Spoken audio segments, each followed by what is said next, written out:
So hello everyone, कैसे हो आप सब लोग। Welcome to the channel. Percentage की प्रीवियस ईयर्स क्वेश्चंस की सीरीज में ये है तीसरी video.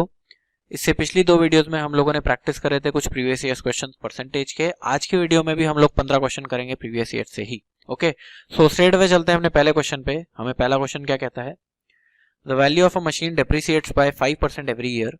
If its present value is 2 lakh, its value after 2 years will be. तो कुछ नहीं करना है इस क्वेश्चन में, सक्सेसिव अप्रिसिएशन और डिप्रिसिएशन का क्वेश्चन है। अगर आपने वो वीडियो नहीं देखी है जिसमें मैंने टाइप्स डिस्कस करे हैं तो पहले प्लेलिस्ट में से वो वीडियो देखिए, उसके बाद इस वीडियो पे आइए। ओके, तो इसमें बोला गया है कि हर साल 5% कम हो जाती है एक मशीन की वैल्यू। इसका मतलब अगर मेरी ईयर के स्टार्टिंग में मशीन की वैल्यू 20 है तो ईयर के एंड में 19 हो जाएगी। ठीक है, 5% कम हो गई मतलब 20 पे 1 कम हो गई। ठीक है, तो 20 थी 19 हो गई। अगले साल भी 5% कम हो गई। इसका मतलब अगर ईयर के स्टार्टिंग में 20 थी, अगले साल की बात कर रहा हूं, तो ईयर एंड में 19 हो जाएगी। ओके, ये 2 सालों की बात कर रहे हैं हम। ठीक, इन दोनों को मैं मल्टीप्लाई करूंगा यानी कि 400 और 361। ओके, नाउ आफ्टर 2 years जो वैल्यू हो जाएगी मशीन की वो 361 हो जाएगी। अगर पहले वैल्यू थी 400, 2 साल पहले अगर वैल्यू थी 400 तो 2 साल के बाद वैल्यू हो जाएगी 361। इस 400 की वैल्यू क्वेश्चन में आपको दी गई है 2 लाख, 2 लाख। ओके, नाउ इस हिसाब से एक की वैल्यू कितनी आ जाएगी, 500, 500। एक की वैल्यू अगर 500 है तो 361 की वैल्यू आपसे पूछी गई है which will be equal to 500 into 361 which will be equal to 180,500। Okay, your answer will be A. ठीक, सक्सेसिव डिप्रिसिएशन का केस है ये। ठीक है ना, 20 से 19 हुआ, 20 से 19 हुआ, दोनों को मल्टीप्लाई किया, 400, 361। 400 की वैल्यू 2 लाख है तो 361 की वैल्यू हो जाएगी 500 इंटू 361। ओके, अगले क्वेश्चन पे चलते हैं। अगला क्वेश्चन हमें क्या बोलता है, Raghav spends 80% of his income. If his income increases by 12% and savings decrease by 10%, then what is the percentage increase in his expenditure. Hindi में भी पढ़ लो ये सेम क्वेश्चन। तो क्या बोला गया है कि Raghav 80% of his income spend करता है। इसका मतलब अगर उसकी इनकम 5 है तो उसमें से एक्सपेंडिचर हो जाएगा 4 और सेविंग कितनी हो जाएगी 1। ठीक, इनकम 5, एक्सपेंडिचर 4 और सेविंग 1। अब बोला गया है कि इनकम को मैंने 12% से इंक्रीज किया और सेविंग्स को डिक्रीज किया 10% से। ठीक, तो पहले कौन सा वाला मेथड करें, पहले मैं डायरेक्ट मल्टीप्लिकेशन वाला जो मेथड होता था वो करते हैं। ठीक है, तो इनकम 5 है, expenditure 4, savings 1। Income minus expenditure saving होता है। Income increases by 12%। Okay, 5 into 12 60। Expenditure का हमें निकालना है तो ठीक है, कोई बात नहीं, हम बाद में करेंगे। सेविंग्स डिक्रीज बाय 10%, इसका मतलब -10। ओके, तो ये आ जाएगा -10। अब इनकम में से मैं क्या घटाऊं कि मेरा -10 आए, 60 में से मैं क्या घटाऊं कि -10 आए, तो यहां आंसर आपका हो जाएगा व्हाट, 70। ठीक है, ओके, 60 में से मैं 70 घटाऊंगा तभी यहां -10 आएगा। करेक्ट, इसका मतलब एक्सपेंडिचर कितने से बढ़ेगा, ये 70 जो है ये 4 पार्ट्स ऑफ एक्सपेंडिचर में बटेंगे। करेक्ट है, तो 70/4 आपका आंसर हो जाएगा। ओके, क्या आएगा इसमें, 17.5। Okay, so your answer will be C, 17.5। ये तो था फर्स्ट मेथड। सेकेंड मेथड हमारा कौन सा मेथड होता था, डब्बे वाला मेथड, राइट, पार्ट्स वाला मेथड। सो इफ मेरी इनकम 5 है, एक्सपेंडिचर 4 है तो सेविंग्स 1 होगी। ठीक, अब मैं यूजुअली इन क्वेश्चंस में क्या करते हैं हम लोग कि इनकम नीचे लिखते हैं और एक्सपेंडिचर ऊपर लिखते हैं। क्यों, क्योंकि बाकी जितने भी क्वेश्चन हमने आज तक करे हैं उसमें हमें इनकम में इंक्रीज और एक्सपेंडिचर में इंक्रीज दिया हुआ होता था। करेक्ट, इस क्वेश्चन में क्या दिया है, इस क्वेश्चन में आपको एक्सपेंडिचर में इंक्रीज या डिक्रीज निकालना है। ठीक, इनकम और सेविंग्स में दिया गया है तो मैं इनकम और सेविंग्स से ही करूंगा इस क्वेश्चन को। Okay, now if my income is 5, savings is 1। Income 5 है, सेविंग्स 1 है, तो इनकम मेरी बढ़ रही है 12% से। ओके, और सेविंग्स मेरी घट रही है 10% से। ठीक है, अगर मेरी सेविंग्स भी 12% से बढ़ती तो मेरा एक्सपेंडिचर कितने से बढ़ता, 12 से। ठीक, इनकम 12 से बढ़ती और सेविंग्स भी 12 से बढ़ती तो एक्सपेंडिचर भी 12 से बढ़ता। लेकिन मेरी सेविंग्स बढ़ कितने से रही है, इनफैक्ट घट कितने से रही है, 10 से घट रही है।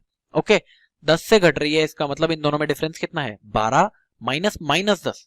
ठीक है ना, 22 का डिफरेंस है एक पार्ट पे। ओके, नाउ ये 22 जो एक्स्ट्रा एक्सपेंडिचर है ये कितने पार्ट्स पे जाएगा, 4 पे। क्यों, क्योंकि एक्सपेंडिचर के 4 पार्ट्स हैं। ठीक, इनकम 5 है, एक सेविंग है, तो एक्सपेंडिचर के 4 पार्ट्स होंगे। ठीक, तो एक्स्ट्रा जो एक्सपेंडिचर है वो 22 है, ये 22 जो है 4 पार्ट्स में जाएगा, यानी कि 12 प्लस 22/4, 22/4 कितना हो जाएगा 5.5। Okay, now 12 plus 5.5 17.5। ओके, ठीक। अगर आपको ये मेथड समझ में नहीं आया तो पहले जाकर वो वीडियो देखिए जिसमें मैंने ये टाइप समझाया है। इस टाइप में मैंने आपको बताया कि पार्ट्स वाले मेथड से कैसे करते हैं। ओके, तो ये क्वेश्चन हो गया। अगले क्वेश्चन पे चलते हैं। अगला क्वेश्चन क्या बोलता है हमें, इन an examination in which full marks were 500, A got 10% less than B, B got 25% more than C, C got 20% less than D। तो A, B, C, D की लगातार बात हो रही है, तो ठीक है, ये क्वेश्चन कर लेंगे हम। If A got 360 marks, what percentage of full marks was obtain bye D। अब A की वैल्यू दे दी गई, D की वैल्यू आपको बतानी है। तो कुछ नहीं करना, जैसे मैंने आपको पिछली वीडियो में एक क्वेश्चन बताया था ना, A is to B बोला गया है, बताया गया है इस क्वेश्चन में, B is to C बताया गया, C is to D बताया गया है। तीनों जो रेशो है उनको मल्टीप्लाई अगर मैं करूंगा तो A is to D आ जाएगा मेरा। करेक्ट है। क्या बोला गया, देखो A got 10% less than B, इसका मतलब A is to B लिख लूंगा मैं। अगर B 10 है तो A 9 है। Correct. Now B is to C की बात हो रही है। क्या बोला गया है, B got 25% more than C, इसका मतलब क्या है कि अगर C 4 था तो B 5 था। Correct. Now C got 20% less than D, तो C is to D की मैं अगर बात करूं तो 20% लेस देन D है, इसका मतलब अगर D 5 है तो C 4 है। ओके, आपको बताना क्या है, अगर मैं इन तीनों को मल्टीप्लाई कर दूं, इन तीनों रेशियोज को मल्टीप्लाई कर दूं तो A is to D आएगा। क्यों? क्योंकि B से कट जाएगा B, C से कट जाएगा C, A is to D आएगा। ओके, यहां पर भी मैं यही करूंगा, तो 5 से 5 कटेगा, 4 से 4 कटेगा, फिर से 9 is to 10 आएगा, A is to D। ठीक, अब बोला क्या गया है, इफ A got, यानी कि A अगर 360 है, इस 360 की वैल्यू रेशियो में 9 है, यानी 9 की वैल्यू अगर 360 है तो 10 की वैल्यू कितनी होगी 400। ठीक, तो D को मिले हैं 400 मार्क्स और फुल मार्क्स कितने हैं 500, तो D के जो परसेंटेज मार्क्स होंगे वो 80% होंगे, और यही आपको क्वेश्चन में बताना था कि what percentage of full marks was obtained by D। Okay, answer हो जाएगा आपका 80%। ठीक, अच्छा, इसी क्वेश्चन को अगर आप लगातार परसेंटेज से करते तो कैसे करते, देखो आपको बोला गया था A got 10% less than B, तो A ये हो गया 90/100। ठीक है, 90/100 of B। Okay, A is equal to 90/100 of B। अब B को आपको क्या बोला गया है, B got 25% more than C, तो ठीक है, ये B को हटाएंगे, 25% मोर देन C मतलब 5/4 ऑफ C। ठीक, ये B आ गया। अब आपको बोला गया C got 20% less than D। ठीक, तो C की जगह मैं क्या लिख दूंगा 20% लेस देन D, इसका मतलब 4/5 ऑफ D। ठीक, वही चीज कर रहे हैं हम रेशियो में भी, 5 से 5 कटेगा, 4 से 4 कटेगा, यानी A is equal to 9/10 of D। अगर D को 10 मिले हैं तो A को 9 मिले हैं। ठीक, A को 9 मिले हैं, इस 9 की वैल्यू 360 है, 10 की वैल्यू हो जाएगी 400, तो इसका मतलब D के जो मार्क्स हैं वो 400 हैं out of 500, which is equal to 80%। Same. ठीक, चलो अब इस क्वेश्चन पे आते हैं, अगले क्वेश्चन पे। There are 1400 students in a school, 25% of them wear spectacles and 2/7 of them wearing spectacles are boys. How many girls in the school wear spectacles? बहुत आसान सा क्वेश्चन है। क्या बोला गया है, 1400 टोटल बच्चे हैं, उसमें से 25% जो है वो स्पेक्स पहनते हैं, तो ठीक है 1/4 1/4 स्पेक्स पहनते हैं। उसमें से भी जितने स्पेक्स पहनते हैं उसमें से 2/7 यानी 2/7 जो है वो बॉयज हैं। ठीक, आपको बतानी है गर्ल्स कितनी है। अगर 2/7 बॉयज हैं तो कितनी गर्ल्स होंगी 5/7, समझ रहे हो ना। अगर टोटल स्टूडेंट्स 1400 हैं उसमें से 25% वो हैं जो स्पेक्टिकल्स पहनते हैं, तो ये जो ब्रैकेट में मैंने लिखा है ये टोटल स्टूडेंट्स हैं जो स्पेक्स पहनते हैं। ठीक, आपको बतानी है गर्ल्स कितनी पहनती हैं अगर बॉयज 2/7 है। ठीक है ना, अगर बॉयज 2/7 है तो गर्ल्स होंगी 5/7, तो ठीक है, ये हो गया 28 से 1400 जाएगा 50 इंटू 5 250, तो 250 गर्ल्स जो है वो स्पेक्स पहनती हैं। ठीक है, और ये क्वेश्चन आया हुआ है सीजीएल टीयर 1 में। चलो जी, अगले क्वेश्चन पे चलते हैं। In an examination 54% of students pass in science, 42% of students failed in maths. If 32% of students fail in both, then what is the percentage of students who have passed both the subjects. अब इसमें आपको क्या बोला गया है, एक तो आपको बता दिया गया कि पास, और बाकी दोनों के बारे में आपको बता दिया गया है फेल का परसेंटेज। तो हम क्या करेंगे ना, पास वाले को भी फेल वाला बना लेंगे। ठीक, किसी एक चीज में लेके आ जाओ, या तो पास में या फेल में, तो क्वेश्चन करना थोड़ा आसान हो जाएगा। ठीक है, तो एक बात बताओ, अगर 54% स्टूडेंट्स हैं जो साइंस में पास हो रहे हैं, तो कितने परसेंट फेल होंगे? 46। ठीक है, 46% फेल इन साइंस। ओके, तो इससे करेंगे अब हम। ठीक, A union B Venn diagram का क्वेश्चन है। ए यूनियन बी की वैल्यू होती है A plus B minus A intersection B. ठीक, और ये हम फेलियर, जितने लोग फेल हुए हैं उनकी बात कर रहे हैं। ठीक है, तो ए में कितने फेल हुए हैं? 46। बी में कितने फेल हुए हैं? 32। ठीक है, दोनों में कितने फेल हुए हैं? यहाँ 32 नहीं है, 42 है। दोनों में कितने फेल हुए हैं? 32। तो ठीक है, ये 42 माइनस 32 10 हो जाएगा, प्लस 46 56। अब 56% लोग ऐसे हैं जो किसी ना किसी में फेल हुए हैं। ओके, किसी ना किसी में फेल हुए हैं। तो ऐसे कितने लोग होंगे जो किसी में भी फेल नहीं होंगे? भाई 100 में से मैं इसको माइनस कर दूंगा, 100% लोगों में से मैं ये 56% माइनस कर दूंगा, तो 44% ऐसे लोग होंगे जो किसी में भी फेल नहीं होंगे। तो यही आपको इस क्वेश्चन में निकालना था। आपका आंसर हो जाएगा डी 44। ओके, चलो जी अगले क्वेश्चन पे चलते हैं। If the price of sugar increase bye 20%, one can buy 2 kg less for 60 rupees. What is the amount of sugar that could be bought before the price hike? अब ये जो question है ना, ये क्वेश्चन है एक्सटेंशन उस type का जिसमें हमने क्या किया था, A into B is equal to C type. हम क्या करते थे, प्राइस बढ़ा दिया, कंजम्पशन घटा दिया, तो एक्सपेंडिचर उतने का उतना रहा। इस क्वेश्चन में आपको क्या बोल दिया गया, एक्सपेंडिचर आपको दे दिया गया। ओके, आपको बोल दिया गया कि अगर प्राइस 20% बढ़ गया तो मुझे 2 किलो कम मिलेगा अगर मेरे को 60 रुपए ही खर्च करने हैं। इसका क्या मतलब हुआ? देखो, प्राइस 20% से बढ़ गया, इसका मतलब प्राइस अगर पहले 5 था तो प्राइस 6 हो गया। ठीक है, अगर मेरे को एक्सपेंडिचर सेम रखना है तो मेरी कंजम्पशन कितने से कम होगी? कंजम्पशन हो जाएगी 6 से 5। ठीक है ना, कंजम्पशन 6 से 5 हो जाएगी। अब आपको क्वेश्चन में क्या बोला है कि कंजम्पशन कितने से कम हुई? 2 किलो से। ओके, नाउ 6 से 5 हो गई, इस एक की वैल्यू 2 किलो है। ठीक, तो इसका मतलब पहले वो 12 किलो ले रही थी, अब 10 किलो। 2 से मल्टीप्लाई हो रहा है ना, अब जो है वो 10 किलो ले रही है, उससे पहले वो 12 किलो ले रही थी। और क्वेश्चन में आपसे क्या पूछा गया है, what is the amount of sugar that could be bought before the price hike? तो पहले कितना ले रही थी? 12 किलो। आंसर हो जाएगा 12 किलो। ओके, अब इसी क्वेश्चन में आपसे अगर प्राइस पूछ लिया जाए तो और आसान हो जाएगा। कैसे? देखो देखो क्या बोला गया है कि प्राइस जो है वो 20% से बढ़ गया, शुगर का प्राइस 20% से बढ़ गया। तो इसका मतलब जो वो पहले रुपए लेके गया था, अब उसका खर्चा 20% ज्यादा होना चाहिए था। करेक्ट है, और आपको बोला क्या गया है कि 60 रुपए उसका खर्चा था। 60 रुपए उसका खर्चा था, 20% एक्स्ट्रा उसको देने पड़ते, तो इसका मतलब 60 का 20% अगर आप निकालोगे, यानी कि उसको 12 रुपए एक्स्ट्रा देने पड़ते जो कि वो नहीं दे पाया। इसकी वजह से उसको 2 किलो चीनी कम मिली। तो इसका मतलब क्या है, ये जो एक्स्ट्रा 12 रुपए है ना, इसमें उसकी 2 किलो चीनी आ जाती। समझ गए? अगर 12 रुपए में इसकी 2 किलो चीनी आ जाती तो 1 किलो कितने में आती? 6 रुपए में। ठीक, अब ये जो 6 रुपए प्राइस है, ये प्राइस हाइक के बाद का है। पहले का कितना होगा? प्राइस हो गया 5 से 6। ठीक है ना, हमारे हिसाब से 5 से 6 हो गया, यहां पर भी 6 रुपए आ रहा है, तो इसका मतलब पहले जो प्राइस था वो भी 5 रुपए था। ओके, ठीक, अगर आपसे प्राइस पूछते तो आप ऐसे करते, और अगर आपसे क्वांटिटी पूछी जाती तो आप ऐसे करते। 5 से 6 हो गया, 6 से 5 हो गया। ठीक है, 5 से 6 प्राइस हो गया, 6 से 5 कंजम्पशन हो गया। अब इस एक की वैल्यू जो डिफरेंस है वो क्वेश्चन में 2 किलो दी गई है, तो इस 5 की वैल्यू 10 है और 6 की वैल्यू 12 है। डन? ओके, चलो अगले क्वेश्चन पे चलते हैं। The price of sugar increase by 21%, a person wants to increase his expenditure by only 12%, by what percent should he reduce his consumption? तो वही है, price into consumption is equal to expenditure वाला question है। अब इसमें जो percentage value है वो 21% है। अब जैसे ये गंदी सी परसेंटेज वैल्यू आपको दिख जाती है ना, तो आपको कुछ नहीं करना, आपको बस 121/100 लिखना है। ठीक है ना, ज्यादा दिमाग नहीं लगाना कि इस 21 को मैं कैसे फ्रैक्शन में करूं, नहीं। जब आपको ये 21% या 27% या ऐसे कुछ दिख जाए तो आप सीधा वही वैल्यू लिख दो। ओके, तो प्राइस अगर पहले 100 था, अब 121 हो गया। अब आपको बोला गया है कि कंजम्पशन कितने से घटाऊं, तो ठीक है, मेरे को कंजम्पशन की रेशियो नहीं पता, एक्सपेंडिचर कितना हो जाएगा? 12% से बढ़ाना है, तो इसका मतलब 112/100।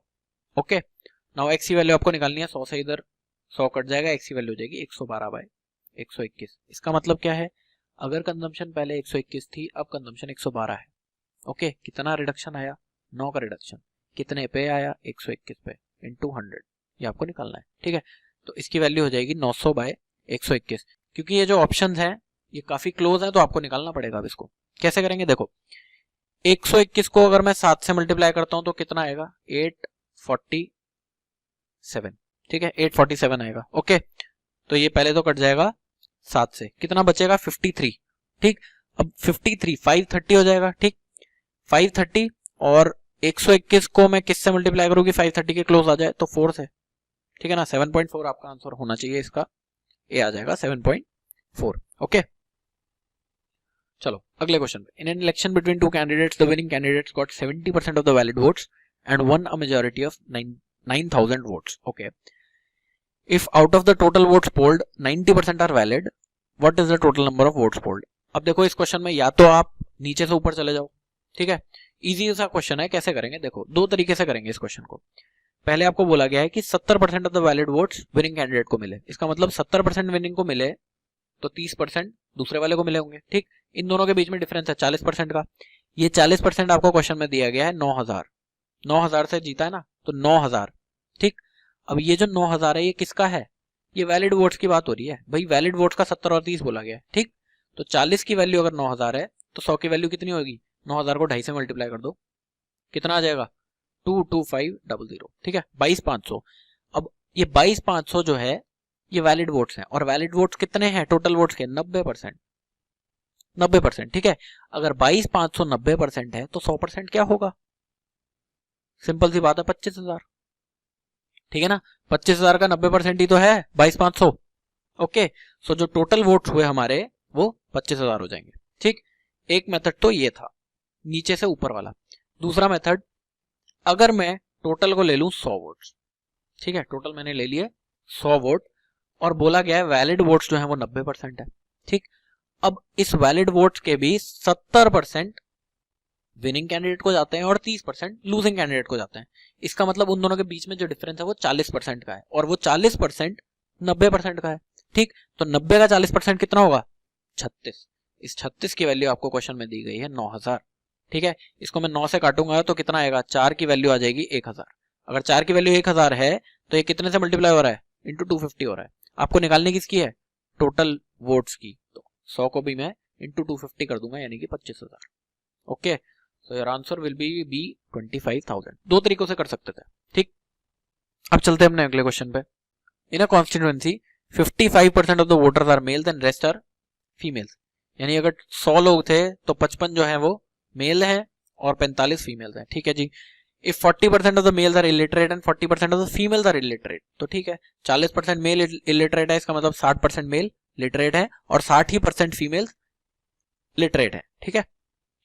Then by what percentage is the number of literate males more than literate females, तो ठीक है भाई, ये जो मेल्स हैं इसका 60% लिटरेट है, इसका मतलब 55 का 60% कितना होगा, 5.5 इंटू 6, तो कितना होगा 33, ठीक। अब 45 का भी 60%, यानी फीमेल्स भी 60% ही लिटरेट है, तो ठीक है 4.5 इंटू 6 कितना आ जाएगा 27। ओके, अब 33 जो है वो मेल्स लिटरेट हैं, 27 जो है फीमेल्स लिटरेट हैं। क्या बोला गया है कि कितने ज्यादा मेल्स लिटरेट हैं, तो ठीक है इन दोनों का डिफरेंस कितना है 6। ओके, फीमेल्स से मोर देन लिटरेट फीमेल्स, इसका मतलब फीमेल से कंपैरिजन कर रहे हैं, तो जो डिनोमिनेटर में आएगा वो फीमेल्स आएगा, ठीक है ना। 6/27 इंटू 100 काटूंगा अगर 3 से तो 2/9, ठीक है 2/9, इसका मतलब 1/9 कितना होता है 11, 1/9, तो 2/9 कितना होगा, इंटू 2 करेंगे तो 22, 2/9, ठीक है। तो आपका आंसर हो जाएगा सी 22, 2/9। If 60% of a number is 120 more than 20% of the number, भाई ये तो इतना आसान सा क्वेश्चन है। 60% अगर 20% का 20% से 120 ज्यादा है, इसका मतलब 40 की वैल्यू 120 है, ठीक है। 40% की वैल्यू 120 है, 1 की वैल्यू 3 है, 1% की वैल्यू 3 है, ठीक है। आपको क्या बोला गया है, then 28% of a number is less than 33.3% by what, तो ठीक है भाई 33.3 माइनस 28% करेंगे तो कितना आएगा 5.33% की वैल्यू आपको निकालनी है। अगर 1% की वैल्यू 3 है तो 5.33 इंटू 3 कर दोगे, क्या आएगा 15 + 1 यानी कि 16 आपकी वैल्यू आ जाएगी। आंसर हो गया C 16। Okay, now next question. In a factory the production cycle rose to 48,400 from 40,000 in 2 years. The rate of growth per annum is, तो क्या बोला गया है भाई, 48,400 अब हो गया, 2 साल पहले था 40,000, ठीक है, कितना बढ़ा पर एनम, तो देख लेंगे भाई, इसको इससे काटेंगे तो कितना आ जाएगा 121/100, ठीक है। इसका मतलब 21% इंक्रीज हुआ कितने सालों में, 2 सालों में। अब आप मुझे बताओ सक्सेसिव इंक्रीज जब हम करते हैं तो 21% कब आता है, 21% तब आता है जब मैं हर साल 10% इंक्रीज करूं। 2 साल तक अगर मैं 10% इंक्रीज करूं तब 21% का इंक्रीज आता है। कैसे, देखो 100 था, अगर मैंने 10% इंक्रीज करा तो 110 होगा, इस 110 का भी 10% इंक्रीज करूंगा तो 121 आएगा। इसका मतलब अगर पहले 100 था, 2 साल बाद 121 हो गया, तो हर एक साल मैंने 10% बढ़ाया, ठीक। तो सक्सेसिव इंक्रीज में अगर 2 साल में 21% बढ़ रहा है तो एक साल में जो उसकी बढ़त होगी वो 10% होगी, तो your answer will be C, 10%। Okay, चलो अगले क्वेश्चन पे। A businessman's earning increased by 25% in 1 year but decreases 4% in the next year. Okay, going by this pattern, after 5 years his total earnings would be 72,000. What is his present earning?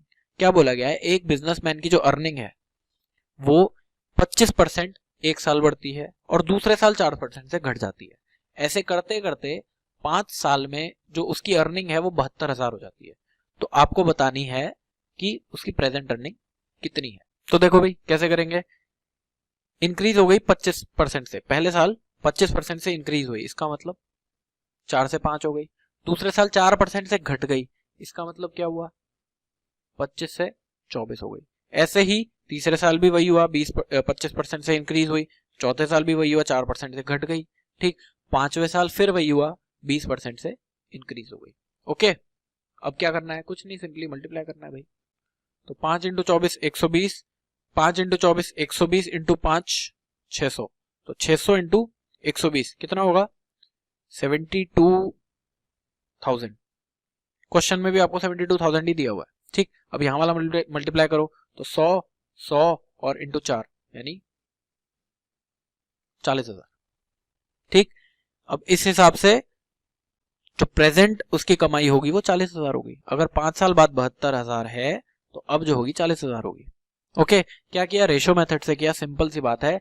पहले साल में 20% बढ़ा, 20 नहीं 25% बढ़ा, दूसरे साल में 4% घट गया, तीसरे साल में फिर 25% बढ़ा, फिर 4% घट गया, फिर 25% बढ़ा। तो यहाँ वाले मल्टीप्लाई करे, यहाँ वाले मल्टीप्लाई करे, इधर साइड वाले राइट साइड वालों का जो मल्टीप्लीकेशन आया वो 72,000 आया। क्वेश्चन में भी आपको 72,000 दिया हुआ था, ठीक। तो लेफ्ट साइड वालों का जो मल्टीप्लीकेशन आया वो 40,000 आया। तो इस हिसाब से आपका जो आंसर होगा वो 40,000 होगा, ठीक है। चलो अगले क्वेश्चन पे चलते हैं।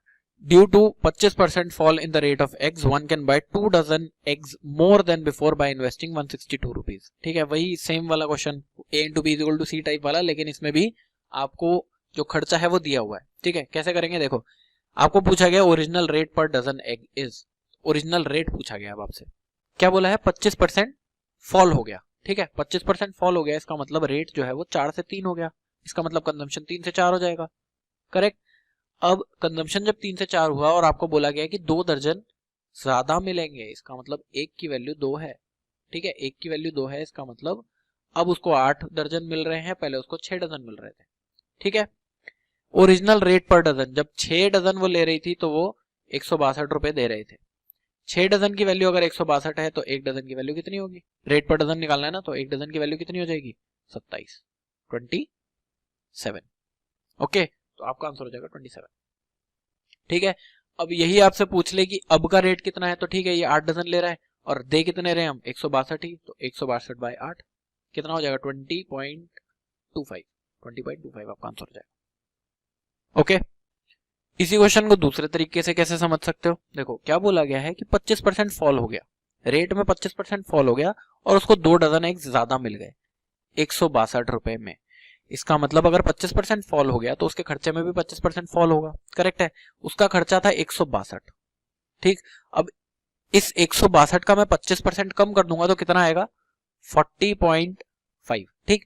अब इस 40.5 रुपीज में उसको 2 डजन एग मिल रहे हैं, 2 डजन एग मिल रहे हैं, ठीक है। 2 डजन की वैल्यू अगर 40.5 है तो 1 डजन की वैल्यू कितनी हो जाएगी 20.25। अब ये 20.25 जो है ये अभी का रेट है, फॉल के बाद का रेट है, ठीक।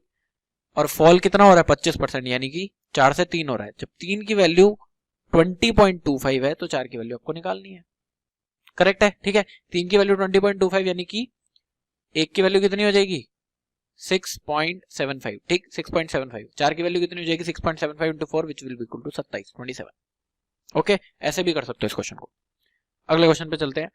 Rani's weight is 25% of that of Meena's and 40% of that of Tara's. तो रानी का वेट आपको मीना और तारा के रेट के हिसाब से बताया गया है। तो ठीक है, ये रानी, ये मीना, ये तारा, ठीक है। रानी का weight 25% of that of Meena है। इसका मतलब अगर मीना 4 किलो की है तो रानी 1 किलो की है। ओके, और रानी जो है 40% ऑफ दैट ऑफ तारा। इसका मतलब अगर तारा 5 किलो की है तो रानी 2 किलो की है। ठीक है, अब रानी पहले वाले में तो 1 किलो की थी, अब 2 किलो की है। मेरे को रानी का वेट तो सेम बनाना पड़ेगा ना, तभी मेरे को दोनों का वेट पता चलेगा। ठीक है, रानी का वेट सेम बनाना पड़ेगा। इसका मतलब मैं ऊपर वाले को 2 से मल्टीप्लाई कर दूं तो मेरा काम हो जाएगा। ठीक है, नीचे भी 2 ऊपर भी 2। ओके, तो ऊपर वाले को मेरे को 2 से मल्टीप्लाई करना है। तो ठीक है जी, रानी 2 किलो की, मीना 8 किलो की, और तारा तो 5 किलो की है ही। क्यों? क्योंकि 2 पहले से है यहाँ पे। ओके, तो ये हट जाएगा। रानी 2 की, मीना 8 की और तारा 5 की।